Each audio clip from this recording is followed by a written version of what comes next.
Welcome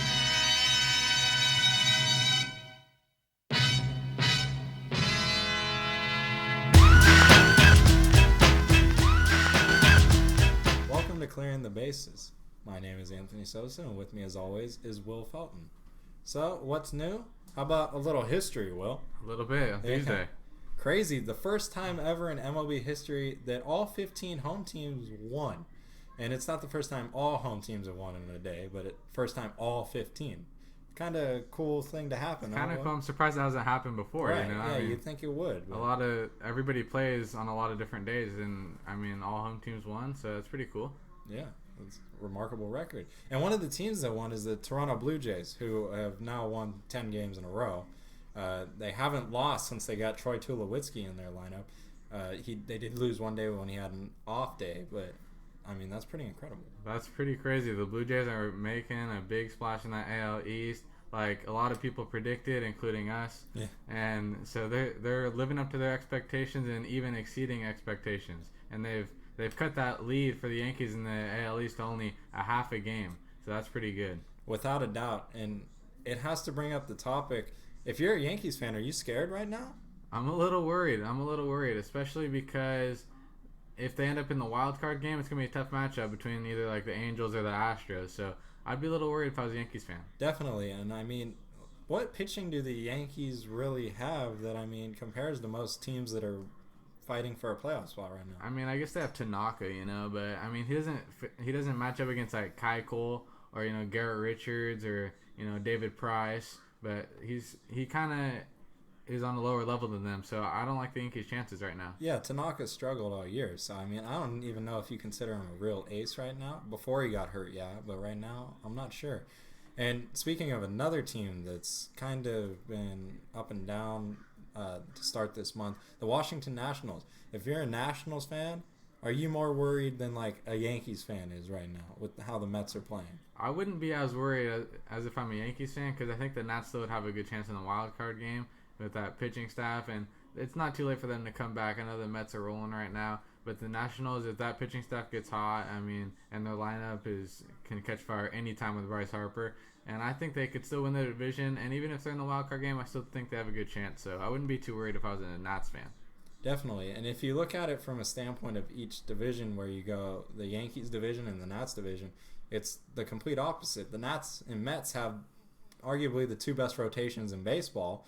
And then you look at the Yankees and Blue Jays, and their rotations are a mess. Yeah. So, obviously the Blue Jays' acquisition of David Price, I think, kind of elevated it, not to mention all of their power hitters. But it's going to be interesting to see who ends up winning those divisions. And even in the playoffs, we've seen the last 5 years, it's been all about pitching. But maybe with, the Astros have some power, the Blue Jays obviously have power, the Yankees also, with A-Rod coming back, and I think that we might see a shift in the playoffs. Maybe it'll be more of a long ball 3-run homer kind of playoffs this year. Okay, instead of a pitching one. Yeah. Interesting. And speaking of pitchers, Hisashi Iwakuma just threw a no-hitter, the fourth one of the season, and it's the first no-hitter in the American League since 2012. Will, did you even know that it's been since 2012 that the American League's done a no-hitter? I actually did realize that earlier in the year when we were talking about Heston's no-hitter and the DH trying to come over to the National League, and that was a whole speculation. It still is. But, I was looking at it and I was thinking, if you want no-hitters, then you can't move the DH to the American League as well, because or else you're not going to get barely any, and that would not be good. Very good point. And the ironic thing is the last two American League no-hitters were thrown by the Mariners. King Felix with his perfect game, and then shortly before that was a combined no-hitter by the Mariners. So, fourth one of the year. Do I think the no-hitter is as great of an achievement as it was back in the 80s and prior when it was 2 years separation? No, but it's still something cool. Iwakuma, he's stoked right now. I bet the Mariners are stoked. Is this something that can propel the Mariners into the playoffs maybe, get them rolling? I think the Mariners are a dangerous team. I know they're 8 games out of the division, 6.5 out of the wild card, but watch out for the Mariners. If they get hot, it's going to be scary, just like we see with the Blue Jays.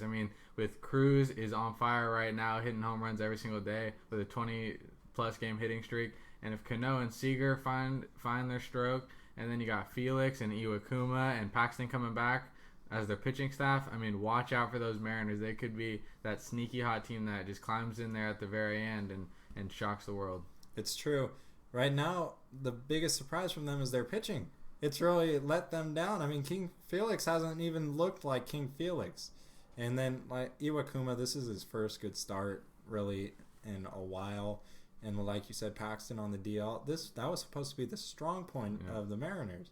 And it's let them down. But you're right. If that pitching staff can return to how they were supposed to be, then, yeah, watch out, everybody in the AL. So, lastly, we're going to talk about a team that won the World Series last year, actually, and has won 3 out of the last 5. Should they be worried about their recent slumping performances? I think the Giants should be worried. I mean, they just got swept by the Cubs in a 4-game series at Wrigley Field. They were lucky because the Dodgers actually got swept in the same weekend by the Pirates. But I think they should be mostly worried about their injuries. Panic's on the DL. Pagan's on the DL. Aoki's on the DL. Just got a concussion. Mike Leake, their big pickup in the trade deadline. He's on the DL. And, I mean, with Adrian's at second base, he's an automatic out, basically, honestly. And then they're going to have, like, Juan Perez in left field or Justin Maxwell. I mean, they might as well hit, like, Bumgarner, like, 7th in the lineup because he's better than those two guys. And the offense has kind of picked up the slack from the pitching staff this year. But, I mean, Panic is a huge contributor to that offense. And also Aoki hitting, like, 300 this year. So I think they need to be worried about those injuries, and they could see themselves slip out of contention pretty quick here. That's a good point. I mean, those are key players that are on the DL. It's not like it's just backups or, maybe a 5th starter. Those are guys that are going to help the Giants get into the playoffs, past the Dodgers, or secure at least a wild card spot. But rumor has it that Chase Utley could be coming to the Giants through waivers from the Phillies. Will, do you think Utley will be able to fill the gap at least until Panic returns? I think it'd be an improvement. I don't know how much exactly it would help, but I think it could actually lengthen out that lineup a little bit instead of having Adrianza in there.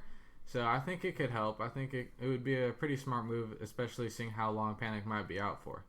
Yeah. The only thing with Utley is he's still got some years on his contract. So if they move him to the Giants, does that mean that the Giants are going to move him once Panic comes back? I mean, it's not like they're in the American League where they can DH him. I don't really see a spot for Utley once they acquire him. But the Giants have been known to kind of have those trades that help them in the playoffs and World Series. So we'll have to wait and see. Our next segment is Trivia Today with BCO. Explain the rules, Will. First 1 to 3 correct answers wins. Let's get some questions, BCO. All right. What baseball announcer was famous for his signature phrase, "Holy cow"? Harry Carey. Harry Carey? And you, sir? I believe it's Harry Carey. Harry Carey? Harry Carey is correct. 1 point for me. Do I get the point? I answer first. Next question. What country has contributed the most players to the Major League Baseball outside of the United States? Dominican Republic. Dominican Republic, your That's a good answer. I'm going to say, let's see. I don't know, like Canada. Canada's not one of the 4 options, but Dominican Republic is, and Anthony gets the point. I knew that was right, yeah. Thank you. All right, next question. Who is the only pitcher in Major League Baseball to win a World Series game in 3 different decades? World Series game in 3 different decades. That's a tough one right there. You want me to give you the 4 I'm gonna go Cy Young. Cy Young's not on there. Would you like me to read the 4 Yeah, read the questions? 4. Sure. All right, Jim Palmer, Bob Welch, Whitey Ford, and Johnny Pondras. I'll go with Whitey Ford. Whitey Ford, you already guessed, Anthony. Whitey Ford was incorrect. Jim Palmer was the right answer. That's All right. what I was going to So say. I believe the score is 1-1. 1-1. What baseball grade is known for such colorful sayings as "It ain't over till it's over"? Yogi Berra? Guess first. And you going with Yogi? He's correct. And Will gets the point. All right, 2-1. All right. That one's an easy question. Which player has been awarded a record-setting 7 MVP awards? Barry Bonds. Barry Bonds? Yeah. And the game is 2-2. Next point wins, guys. Oh, okay. Wow. Here we go. All right. Where was the first Major League Baseball All-Star game played? Fenway.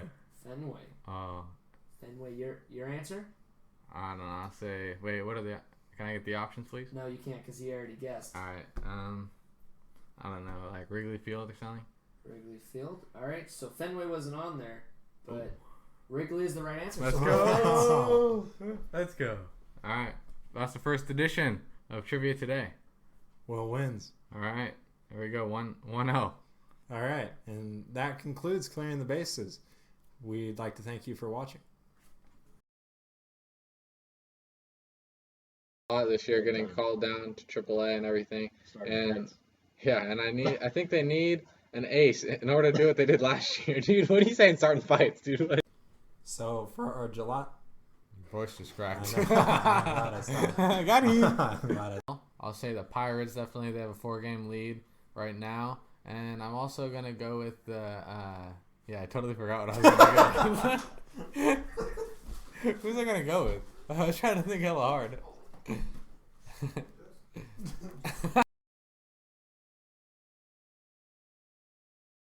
Who's in the contention right now? Who's I going to say? The Nats.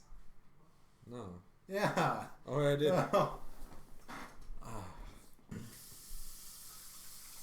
DCO is washing his dishes right now on set. Yeah, you're wondering why it's taking so long? No, get out. And the Rangers, there's a buggy in There's a fly, dude. It hella came close to me, dude. The snowball. It's probably because it's white and round. Kind of looks like a snowball. Welcome to Random Call Wednesday, where we call a random person on our phone list. They do know baseball. We're not that ruthless. And we ask them a random trivia question, baseball related. So we're going to start with who you got here, Will? We got Austin Gray is an Indians fan, also known as BCO for bullpen pitcher only. We played with him in high school, and we're going to give him a call live on Clearing the Bases. Let's see if he picks up. Alright, I'm back. Alright. What's up? Hey, BCO. What year did Roger Maris hit 61 home runs? I You don't know. gotta give him his option. Okay, here are your options. 1974, 1961, 1954, or 1927. 1954. That is incorrect. The correct answer is 1961. Thanks for being Thanks for playing. Thanks for playing on Clearing the Bases. That's great. Sponsored you by Shanko, Cupertino, San Mateo, and Walnut Creek. Open weekdays till 8. Saturday and Sunday till 5. Online at shanko.com.